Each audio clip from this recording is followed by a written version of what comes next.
December eno tutandika ne registration ya Alebad ejabera online tujja batupostinga links ne merchant code omuntu oba sobola okukozesa mobile money na downloadinga form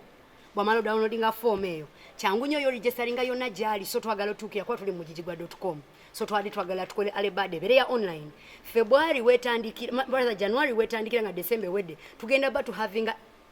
registration in person. Of course, ne online ejasigalako nejja basinga ya in person ejabera Praise Cathedral wetuli wane Ntinda opposite Hotel Eliana. Forms zijja baza mitwalo ebiri both online ne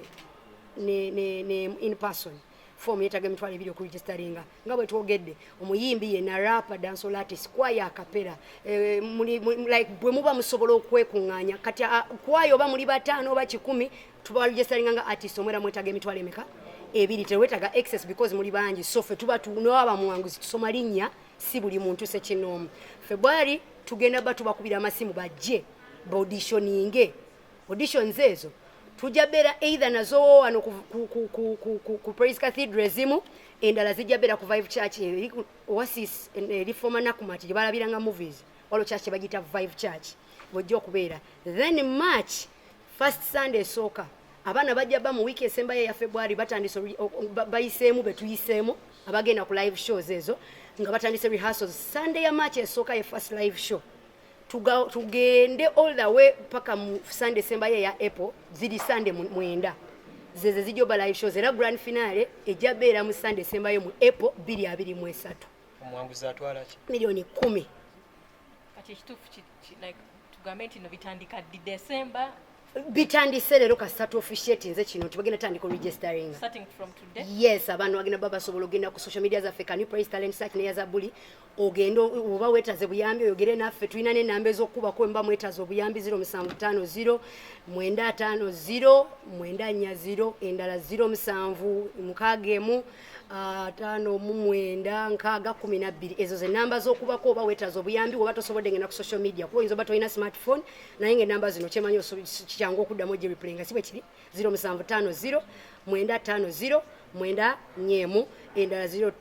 5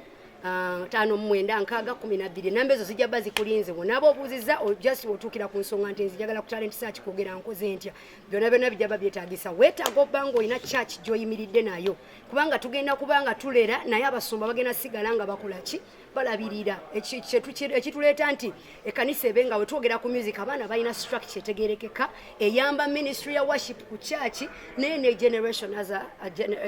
nga omugigi we tuba twogedde ku baana bayimba mu bendera y'obukristaayo balina kye balagawo mu ngeri entendekebwa entuufu mukama yebazibwe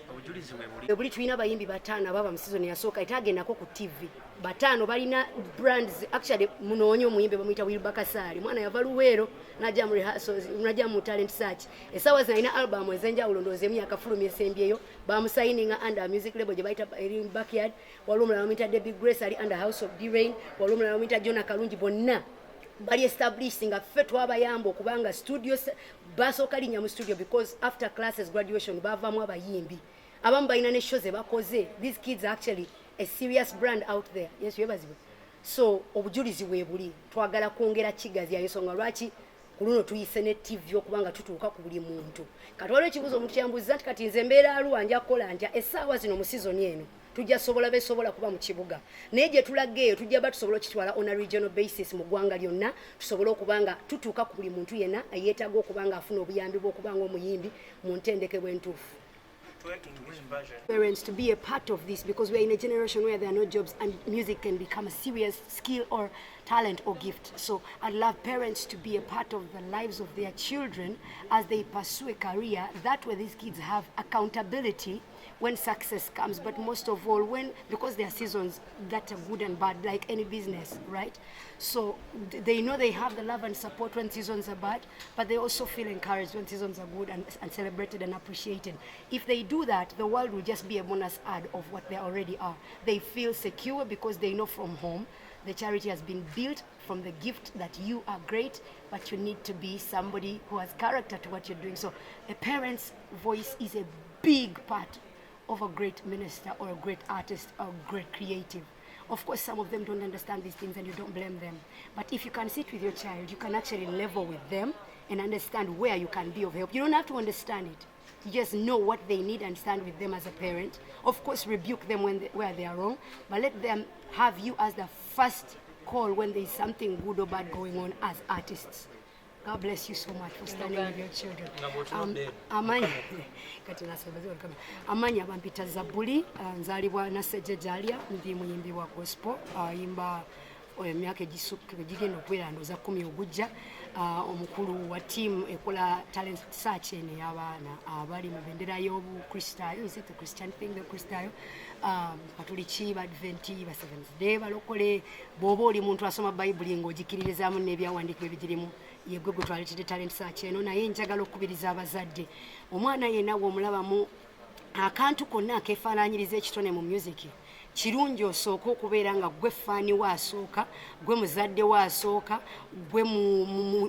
gwamuyamba okuba nga abuulirirwa asooka because bw'olema okikola ensi egenda kikola ate ensi bw'ekikola ojalemwa bagamba azaala ekibi akikola ki akiwongerera so gwe bw'oba gwosooso omanya abamu of course bambala bubi biki naye omwana woba ovudde naye ku ntandikwa nga gwe faani waasooka asobola okuwuliriza nga mukwano gw'ebintu ne biba nga bisobola okukola ki okutambula naye nga nze omuweereza nze nasooka yimba nga abazadde tebabiriimu kyamenya nnyo nga ntuuka ebiseera ne badepressed nga sina gwe nsobola kukubira n'emyaka gye gitambuliridde mukama nanjigiriza okuba omukakkamu ne ntandika okuwuliriza mama wange ankubira nga interview kwe ne mpulira nga ensi ne bweba tesiimye mukadde anzaala musanyufu nti emyezi omwenda tegyali gyabwerere so omuzadde kiyamba nnyo omwana okumanya nti oli mu kkoona ye n'ekitone kye especially mu mulembe gwe tulimu nti emirimu mitono kati sikirwe yesobola okuba nga omwana emuleetera emmere ewaka nga tasobodde genda mu ofiisi kubanga nakyo nga kyo ofiisi nene ewa ssente mu aspects ez'enjawulo so bw'oba osobola oyimirira naye tandikira ddala mu ntandikwa wookirabidde nti ekitone mwekiri kijja muyamba nnyo okuwangaala ensi gye n'amumenyera ajja bba alina waddukira ewaka mu bazadde be mukama abawe nnyo omukisa mu bufunze katono dakika nga Is that okay? Yeah, just write your name here. All right, there. Obadde ongamba mu dakika bbiri. dakika nga 2 obeera Erinnya lye erya